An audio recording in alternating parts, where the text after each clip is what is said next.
90.5 WKHS, The Sexy Back by Justin Timberlake. I'm OG Gabe, and we are running our 43rd anniversary. That's right, today is the day we actually started saying the words Serving the Shore since 74.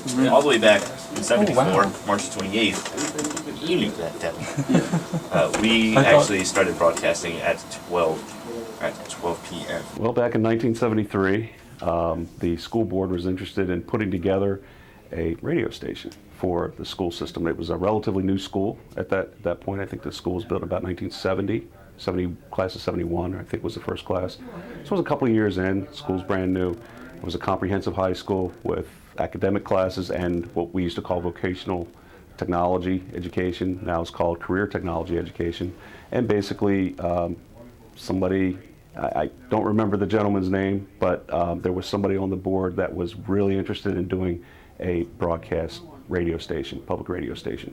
So they hired a gentleman named Jim Hammond from the Kentucky, Ohio area, and Jim came out and built the radio station out of a classroom.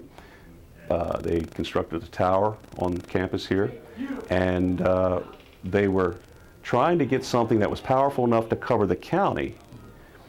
I think they were hoping for maybe a couple of thousand watts, and they were able to find enough space on 90.5 megahertz to be able to create 17,500 watts, which was amazing, even certainly for then and certainly today as well. And you would never be able to do that today. The station has a long history. To condense 43 years is a little tough. I will tell you there have been hundreds, possibly even thousands of students that have been in and out of these walls over the years. We have had students go on to broadcast careers using public speaking skills in jobs like lawyers and doctors and anywhere where you have to kind of interface with people and that kind of thing.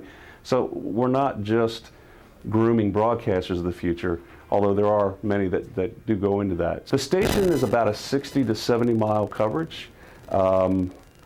Obviously, terrain has a factor on it, but we have had coverage out to Westminster, Maryland, west of Baltimore. We've had listeners call in from Pennsylvania. We have listeners all the time call in from Southern Maryland and almost to DC. There is a station on 90.5 in that area that will tend to overtake our signal. But if you're driving out to 50, about the time you reach Bowie is where the signal starts to drop. So you look at the population density in that geographic area, and we're talking almost 1 million people, which is, incredible considering we're in Little Kent County, Maryland, the smallest county in the state, and obviously small school system. So, we're kind of the big fish in the little pond, I guess you could say. Well, the fundraiser is an effort to raise some funds to do a studio facelift, I've been calling it. And basically what that means is that we have had these walls up since 1973. They're temp walls, but they actually have movement to them. Even though they've been standing for 43 years, they're still considered temp walls, and that's fine.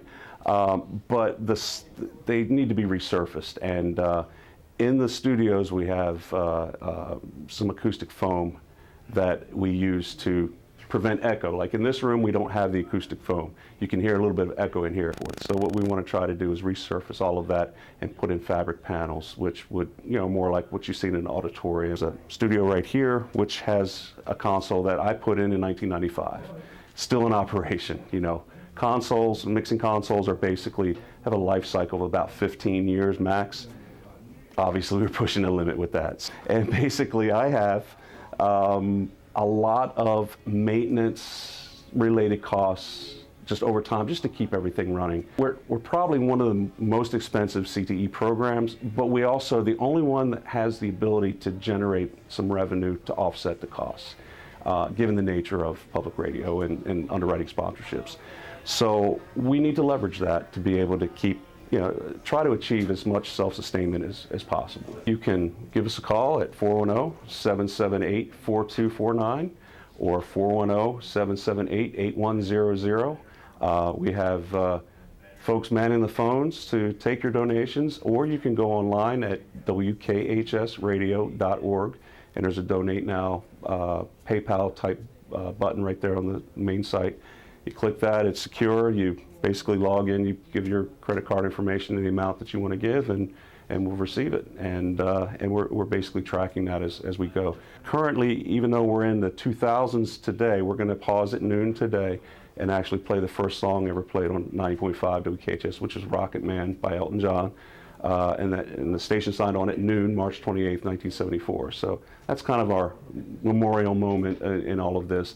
But you know, as people tune in, the show is a 43-year retrospective musical playlist, every half hour shifting to the previous year, and along with that, we're having clips from previous instructors, possibly even live interviews with at least one or two of those previous instructors,